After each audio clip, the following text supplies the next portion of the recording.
ಹೈಕೋರ್ಟ್ನಲ್ಲಿ CM prosecution ಪ್ರಶ್ನಿಸಿ ಸಲ್ಲಿಸಿದ್ದ ಅರ್ಜಿ ವಿಚಾರಣೆ ನಡೆದರೆ ಇನ್ನೊಂದು ಕಡೆ ದೋಸ್ತಿಗಳ ವಿರುದ್ಧ ರಾಜಭವನ ಚಲೋಗೆ ಕಾಂಗ್ರೆಸ್ ಸಜ್ಜಾಗಿದೆ. ಈ ಕುರಿತ ಒಂದು ವರದಿ ಇಲ್ಲಿದೆ.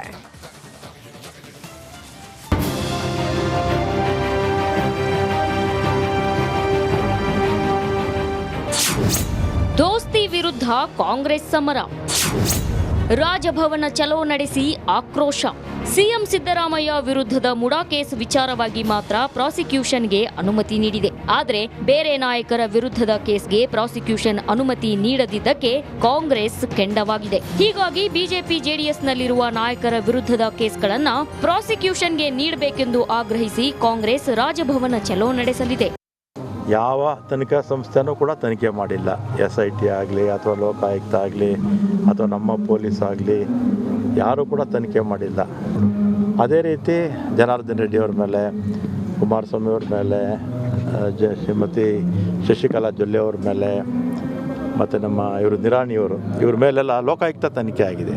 ತನಿಖೆ ಆಗಿ ಲೋಕಾಯುಕ್ತ ಪೊಲೀಸು ಅನುಮತಿ ಕೇಳಿರ್ತಕ್ಕಂಥದ್ದು, ಅನುಮತಿ ಕೊಡಿ ಅಂತ. ಅದರಿಂದ ರಾಜಭವನಕ್ಕೆ ಹೋಗಿ ಅವ್ರ ಮೇಲೆ ಕೂಡ ಅನುಮತಿ ಕೊಡಿ ಅಂತ ಕೇಳ್ತೀವಿ. HD ಕುಮಾರಸ್ವಾಮಿ, ಮುರುಗೇಶ್ ನಿರಾಣಿ ಹಾಗೂ ಶಶಿಕಲಾ ಜೊಲ್ಲೆ ವಿರುದ್ಧ ತನಿಖೆ ಆಗಲಿ ಅಂತ ರಾಜಭವನ್ ಚಲೋ ನಡೆಸಲಿದ್ದಾರೆ. ಇಂದು ಬೆಳಗ್ಗೆ 10:30ಕ್ಕೆ ಕಾಂಗ್ರೆಸ್ ಶಾಸಕರು, ಸಚಿವರು ರಾಜಭವನ ಚಲೋ ನಡೆಸಿ ತನಿಖೆ ನಡೆಸುವಂತೆ ಒತ್ತಾಯಿಸಲಿದ್ದಾರೆ. ಸಿಎಂ ಡಿಸಿಎಂ ನೇತೃತ್ವದಲ್ಲಿ ರಾಜಭವನ ಚಲೋ ನಡೆಯಲಿದೆ.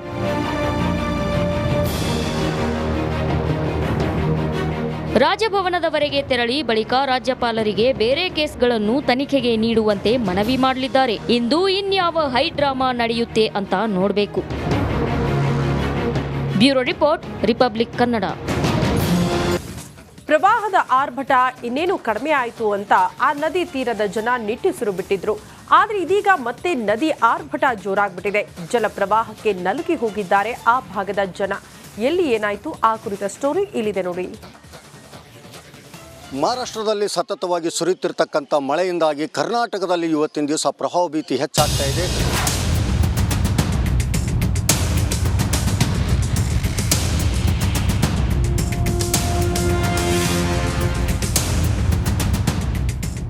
ನದಿಯ ಆರ್ಭಟ, ಪ್ರವಾಹಕ್ಕೆ ಮುಳುಗಿದ ದೇವಸ್ಥಾನ, ಜಮೀನುಗಳು ಜಲಾವೃತ, ಜನಜೀವನ ಅಲ್ಲೋಲ ಕಲ್ಲೋಲ. ಮಹಾಮಳೆಗೆ ಘಟಪ್ರಭಾ ಅಬ್ಬರ, ತೀರದ ಜನರಿಗೆ ಪ್ರವಾಹದ ಆತಂಕ.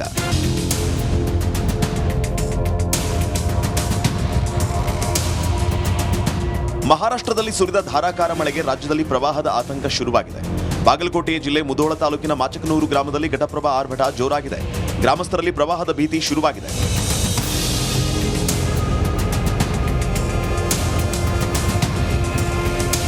ಘಟಪ್ರಭಾ ನದಿಯಲ್ಲಿ ನೀರಿನ ಪ್ರಮಾಣ ಹೆಚ್ಚಾಗಿದೆ. ಇದರಿಂದ ಮಾಚಕನೂರು ಗ್ರಾಮದಲ್ಲಿರುವ ಹೊಳೆ ಬಸವೇಶ್ವರ ದೇವಸ್ಥಾನಕ್ಕೆ ಜಲ ದಿಗ್ಬಂಧನವಾಗಿದೆ.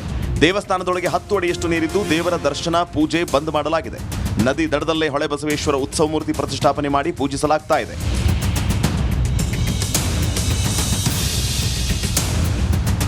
ಶ್ರಾವಣ ಕೊನೆ ಶುಕ್ರವಾರದ ಪೂಜೆ ನದಿ ದಡದಲ್ಲಿಯೇ ಭಕ್ತರು ಮಾಡಿದರು.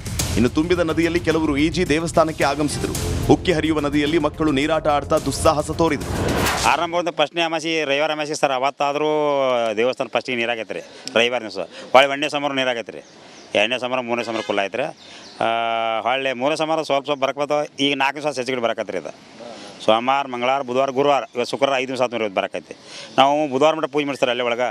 ಈಜು ಬಿದ್ದು ಹೋಗ್ಯಾರು ಒಂದಿಟ್ಟು ಕೂಡಿಕೊಂಡು ಮಟ್ಟಾರು ನಾವು ದೇವಸ್ಥಾನ ಪೂಜೆ ಮಾಡ್ತೀವಿ. ಒಳಗೆ ಹೋಗಿ ಪೂರ ನೀರಾಗಾದ್ರೆ ಹೊಳನ್ನೇ ಮಾಡ್ಕೊಂಡು ಹೋಗ್ಬಿಡ್ತೀವಿ. ಇನ್ನು ಉಕ್ಕಿ ಹರಿಯುತ್ತಿರುವ ಘಟಪ್ರಭಾ ನದಿ ಆರ್ಭಟಕ್ಕೆ 100 ಎಕರೆ ಬೆಳೆ ಜಲಾವೃತವಾಗಿದೆ. ಅಲ್ಲದೆ ಮಾಚಕನೂರು ಚಿಕ್ಕೂರು ಮಧ್ಯದ ಘಟಪ್ರಭಾ ಸೇತುವೆ ಮುಳುಗುವ ಹಂತಕ್ಕೆ ಬಂದಿದೆ. ಒಂದು ವೇಳೆ ಸೇತುವೆ ಮುಳುಗಿದರೆ ಮಾಚಕನೂರು, ಚಿಕ್ಕೂರು, ಬಂಟನೂರು, ಲೋಕಾಪುರ ಸಂಪರ್ಕ ಕಡಿತವಾಗಲಿದೆ. ಏನಾಗೈತೆ ಅಂದ್ರೆ ರೈತರ ಬಾಳೆ ಇವಾಗ ಭಾಳಷ್ಟು ಖರ್ಚು ವೆಚ್ಚಗಳನ್ನು ಮಾಡಿ ಕಬ್ಬುಗಳನ್ನ ಹಚ್ಚಿರ್ತಾರೆ. ಕಬ್ಬು ಏನಾಗ್ತಾ ಇದೆಯಪ್ಪ ಅಂದ್ರೆ ಇದು ನದಿ ನೀರಿನಿಂದ ಅದು ಸತತವಾಗಿ ತಿಂಗಳಾಂಗಟ್ಲೆ ನೀರು ನಿಂದ್ರಿಂದ ಏನಾಗತ್ತಪ್ಪ ಅಂದ್ರೆ ಬೆಳೆ ಸಂಪೂರ್ಣವಾಗಿ ಹಾಳಾಗಿ ಹೋಗ್ತಾ ಇದೆ. ರೈತರು ಅದಕ್ಕೆ ಸಾಲ ಸೂಲ ಮಾಡಿ ಖರ್ಚು ವೆಚ್ಚಗಳನ್ನು ಮಾಡಿ ಅದನ್ನು ಬೆಳೆದಿದ್ದಾಗ ಅದು ಕೈಗೆ ಬರಲಿಲ್ಲಪ್ಪ ಅಂದ್ರೆ ರೈತರ ಒಂದು ಸಮಸ್ಯೆ ಭಾಳಷ್ಟು ಆಗ್ತಾ ಇದೆ. ಮಹಾಮಳೆಗೆ ಮೇಲಿಂದ ಮೇಲೆ ಘಟಪ್ರಭಾ ಉಕ್ಕಿ ಹರಿತಾ ಇದೆ. ಪ್ರವಾಹ ಆರ್ಭಟಕ್ಕೆ ಅನ್ನದಾತರು ತತ್ತರಿಸಿ ಹೋಗಿದ್ದಾರೆ. ಬಾಗಲಕೋಟೆಯಿಂದ ಮಹಾಂತೇಶ್ ಜೊತೆ ಸಿದ್ದು ದುತ್ತರಗಾವಿ, ರಿಪಬ್ಲಿಕ್ ಕನ್ನಡ, ಬಾಗಲಕೋಟೆ.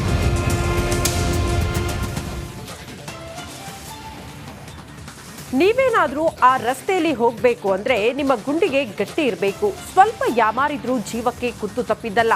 ಬಲಿಗಾಗಿ ಕಾಯ್ತಿರೋ ಆ ರಸ್ತೆ ಯಾವುದು ಅಂತೀರಾ? ಇಲ್ಲಿದೆ ನೋಡಿ. ಬೀದರ್ ಉದ್ಗೀರ್ ಮುಖ್ಯ ರಸ್ತೆ ನೌಬಾದ್ವರೆಗೆ ಸಂಪೂರ್ಣವಾಗಿ ಹಾಳಾಗ್ಯದ ಅಂತ ಹೇಳ್ಬೋದು. ಜನ ಏನದ ಅಂದ್ರೆ ಇವತ್ತು ಜೀವ ಕೈ ಹಿಡ್ಕೊಂಡು ಇಡೋಂಥ ಪರಿಸ್ಥಿತಿ ಒಂದು ನಿರ್ಮಾಣ ಆಗ್ಯದ. ನೋಡ್ಬೋದು ನೀವು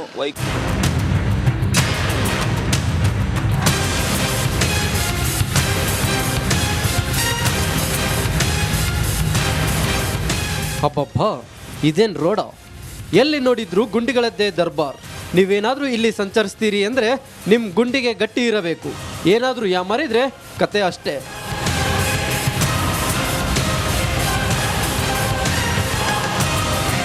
ಬೀದರ್ ಉದಗಿರ್ ಬಾಲ್ಕಿ ಮುಖ್ಯ ರಸ್ತೆಯಲ್ಲಿ ಬೃಹತ್ ಗುಂಡಿಗಳದ್ದೇ ಕಾರುಬಾರು. ನೌಬಾದವರೆಗೂ ತಗ್ಗು ಗುಂಡಿಗಳು ಬಿದ್ದಿದ್ದು ಪ್ರಯಾಣಿಕರು ಜೀವ ಕೈಯಲ್ಲಿ ಹಿಡಿದುಕೊಂಡು ಸಂಚರಿಸಬೇಕಾಗಿದೆ.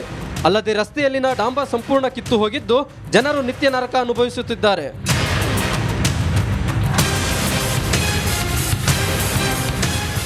ಇನ್ನು ಈ ರಸ್ತೆಯಲ್ಲಿ ಸಚಿವ ರಹೀಂ ಖಾನ್ ಹಾಗೂ ಉಸ್ತುವಾರಿ ಸಚಿವ ಈಶ್ವರ್ ಖಂಡ್ರೆ ಸಂಚರಿಸುತ್ತಾರೆ. ಆದರೂ ಇವರ ಕಣ್ಣಿಗೆ ಮಾತ್ರ ಸಮಸ್ಯೆ ಕಾಣುತ್ತಿಲ್ಲ ಎನ್ನುತ್ತಿದ್ದಾರೆ ಸಾರ್ವಜನಿಕರು. ಮಂತ್ರಿಗಳಿಗೆ ಏನು ಹೇಳ ಸರ್, ಯಾರು ಬರಂಗಿಲ್ಲ, ನೋಡಂಗಿಲ್ಲ, ಏನು ಭೀ ಇಲ್ಲ. ಎಲ್ಲಿ ಹೋಗ್ಯಾರ ಏನೋ ಅವ್ರು ಯಾಕೆ ಕಾಣಿಸಲ್ಲ. ಅವ್ರು ನೋಡ್ತಾರ, ಹಂಗೆ ಹೋಯ್ತಾರೆ. ಈ ರೋಡಿನ ಹೊಂಟಂತ ತಿರುಗಾಡ್ತಾರೆ. ಈ ಇಲ್ಲದ ಪಾಪನಾಸ್ ರೋಡ್ ಅದ ನೋಡ್ರಿ, ನಮ್ಮ ಮನೆ ಮುಂದೆ ಒಂದು ಕಡ್ಡ ಅದ. 2 ವರ್ಷ ಮೇಲೆ ಐತಿ. ಏಸು ಮಂದಿ ಬಿದ್ದಾರ, ಏಸು ಮಂದಿ ಸೀರಿಯಸ್ ಆಗ್ಯಾರ, ಏಸು ಮಂದಿ ಸತ್ತಾರ, ಅದು ಕೊನೆ ಇಲ್ಲ. ಕರ್ಕೆ ಭಾಳ 2 ವರ್ಷ ಮೇಲೆ ಐತಿ. ಇದೇ ರಸ್ತೆಯಲ್ಲಿ ಹಲವಾರು ಅವಾಂತರಗಳು ಆಗಿದ್ದು ಸವಾರರು ಬಿದ್ದು ಕೈಕಾಲು ಮುರಿದುಕೊಂಡಿದ್ದಾರೆ. ಅದರಲ್ಲೂ ಏನಾದರೂ ಮಳೆಯಾದರೆ ಸವಾರರು ಪಡೋ ಕಷ್ಟ ಅಷ್ಟಿಷ್ಟಲ್ಲ. ರಸ್ತೆ ಖರಾಬ್ ಆಗಿದೆ ಸರ್, ಭಾಳಷ್ಟು ಖರಾಬ್ ಆಗಿದೆ. ಮಳೆ ಎಲ್ಲ ಬಿದ್ದು ಇದೆಲ್ಲ ಮಣ್ಣು ಕೆದರಿ ಬಿಟ್ಟರೆ ಎಲ್ಲ ಭಾಳ ಅದು ಖರಾಬ್ ಆಗಿದೆ. ಅದಕ್ಕೆ ಸರಿಯಾಗಿ ಚೆನ್ನಾಗಿ ಮಾಡಬೇಕು. ಇಲ್ಲಿನ ಜನಪ್ರತಿನಿಧಿಗಳು ಅಧಿಕಾರಿಗಳ ವಿರುದ್ಧ ಇಡೀ ಶಾಪ ಹಾಕುತ್ತಿದ್ದಾರೆ. ಇನ್ನಾದರೂ ಸಂಬಂಧಪಟ್ಟವರು ಎಚ್ಚೆತ್ತುಕೊಂಡು ರಸ್ತೆ ಸರಿಪಡಿಸ್ತಾರ ಕಾದು ನೋಡಬೇಕಿದೆ.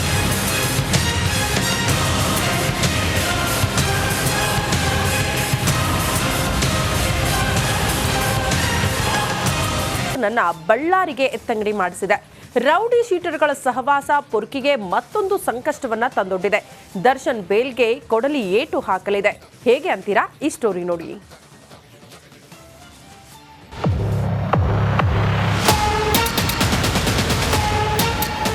ಒಂದು ಕೈಯಲ್ಲಿ ಸಿಗರೇಟು, ಮತ್ತೊಂದು ಕೈಯಲ್ಲಿ ಕಾಫಿ ಮಗ್ಗು, ಪಕ್ಕದಲ್ಲಿ ರೌಡಿ ಶೀಟರ್ಸು, ಜೈಲಲ್ಲಿದ್ದುಕೊಂಡೇ ವಿಡಿಯೋ ಕಾಲು. ಇಷ್ಟೇ ಅಲ್ಲ, ಬೆಡ್ ಮೇಲೆ ಭೂಪತಿಯ ಫೋಟೋ.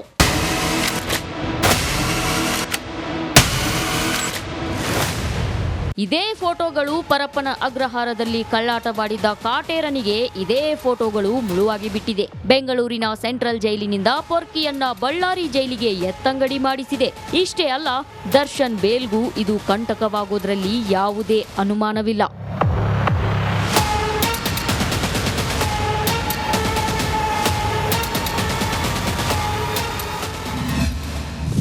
ರೌಡಿ ಶೀಟರ್ಗಳ